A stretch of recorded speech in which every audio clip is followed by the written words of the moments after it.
Half of the money I spend on advertising is wasted. The trouble is, I don't know which half. John Wanamaker. You're listening to Writing Roots, brought to you by Aspen House Publishing. Welcome to Writing Roots. I'm Lee Hull. And I'm Lee Esses. Welcome to our February series. We are going to be doing a Marketing 102. I know we've had a series about marketing before, but I don't think we labeled it as 101. But this is still 102 in theory. We are getting a little more in-depth on how marketing works, how to build things like websites, newsletters, what to do while your editor is editing, how to build a press release. And today's episode is about the money. We're assuming that you're self-publishing and doing your own marketing. Even if you do traditional publishing, sometimes they will request that you do your own marketing as well. They may give you assistance and help, but it depends on the kind of budget they have. If you're self-publishing, that budget is all up to you. How much money you put in is up to you. Today's episode is not saying make sure you set aside this dollar amount. That's always going to change even if you listen to it tomorrow versus today to get the same amount of effectiveness on the other side. So you decide how much you want to put in. Today's episode is about not wasting the money that you do put in. We're also going to be phrasing this in how to waste money. So it's going to be a lot of sarcastic comments about how easy it is to waste money in marketing. And the first way to waste a whole bunch of your money and to blow your budget is to use a vanity press. Yes, you will pay your editors. You will pay your cover designers. You'll pay your printers. If you're self-publishing, you do not pay your publishers. That is serious. I am being serious here. Do not pay your publisher.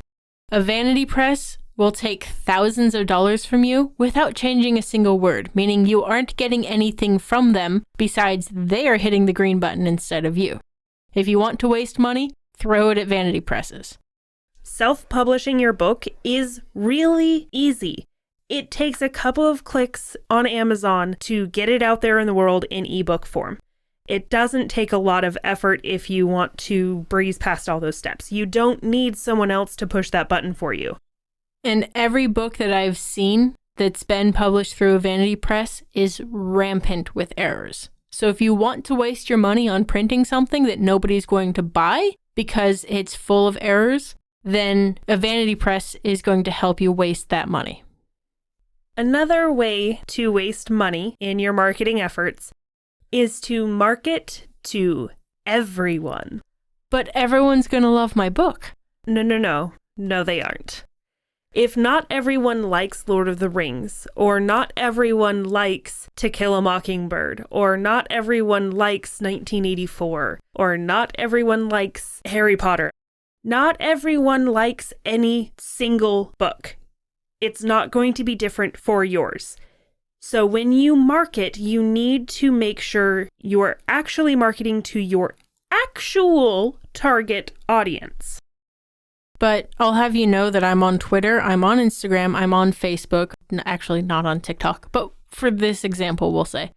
So I should just spam all of them with all of my marketing and just dump a bunch of money into these ads all across the board.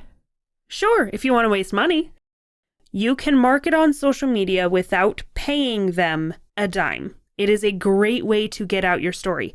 However, you need to know that each individual outlet has its own algorithms. It has its own advantages and a different target audience for each one and different ways to reach those audiences. So you don't want to cross-share all of your Instagram stuff and Facebook stuff. They don't always translate well one to the other. Instagram lately, if you really want to market, you've got to step into Reels. It sucks, but that's the way to go, and it's a free way to do it. On the other side of that coin, if I'm not supposed to market to everyone, that means I'm only supposed to send one ad out on Facebook and that's it, right? No, because then you'll get like 2 people to see it and nobody will click it. So another way to waste money is to put a single ad out there in the world and trust that that's going to do the job. We'll talk next episode about the quota of times I have to see this ad before I can be convinced to follow through on whatever it's telling me to do.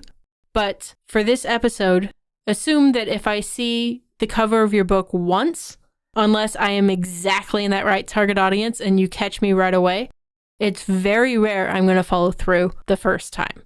So if you want to waste money, put all of your eggs into one basket. To not waste money, make sure you do have marketing show in different places. Places that your target audience is, but they're not just in one place. You can use social media. You can use your friend's social media. You can use Kindle ads or physically seeing the book, getting it out into the world, into places. Of course, a great way to waste your money in advertising is to make sure you have errors in your ad.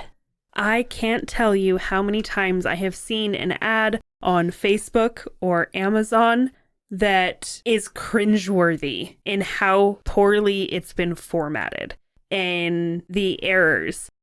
I know this wasn't an ad, but I saw a post a while back on Instagram that ironically was for new writers' mistakes. And the new writer's mistakes had no apostrophe. So I looked at that and immediately went, you have no idea what you're talking about because you don't know proper punctuation. How can I trust you know how to fix new writer mistakes when you have new writer mistakes yourself? This is where having a writing buddy comes in handy. If you think it's great, but it's 4 o'clock in the morning, send it to your writing buddy. They'll give you a green light and then put it up online. It's not urgent to get it out right now. Make sure you get another set of eyes on it. No successful ad campaign in history has been thrown out there after one person has created it and looked at it. I especially see a lot of ads where they're giving a 5-paragraph sample of the writing style that is rife with errors. It drives me bananas. It's like, come on, guys. Something I've been seeing a lot lately is instead of like a picture, they're using copywritten material. I saw clips from Game of Thrones attached to this wall of text of a story that I'd never heard of before. Come on, guys. It's not like you went with something obscure there.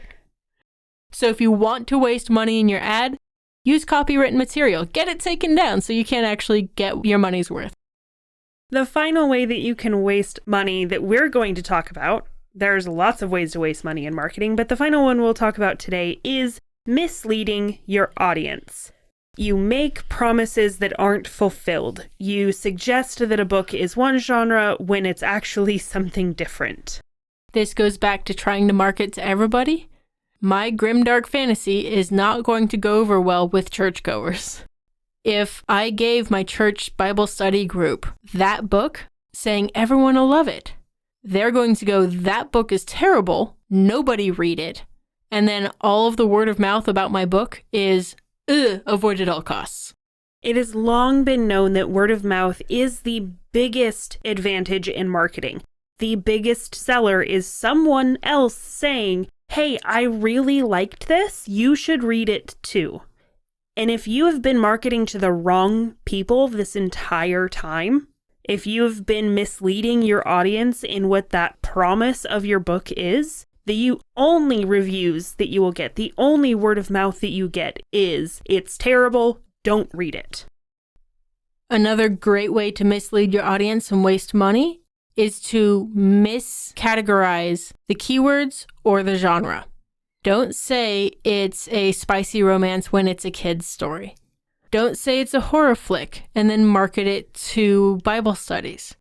Make sure you're targeting the right people, and when you find your target audience, don't tell them it's something else. This really ties into your cover design. Your cover design is such an important part of your marketing strategy, and if you put any money into creating a cover that doesn't fit the book, then you have wasted that money. So if you are not designing it yourself, which I personally recommend, you need to find someone who knows the market for your genre, who knows what people in that genre are looking for. And if you need ideas, go to the bookstore, go to the aisle that you want your book to be in, and look at the covers. What is trending? What is working that you can then take and incorporate into your own cover? Long story short, you put a lot of time and effort into publishing your novel, into making sure the story is great, the characters are fleshed out, the world is deep and fantastic. Don't sell yourself short at the last minute by pointing your marketing this direction instead of that one. Make sure you market to your target audience. Know who your target audience is. See last marketing series on that one. But having a budget doesn't mean spending it all at once. Doesn't mean misleading your audience because you think this is going to get more hits. It doesn't mean using a vanity press.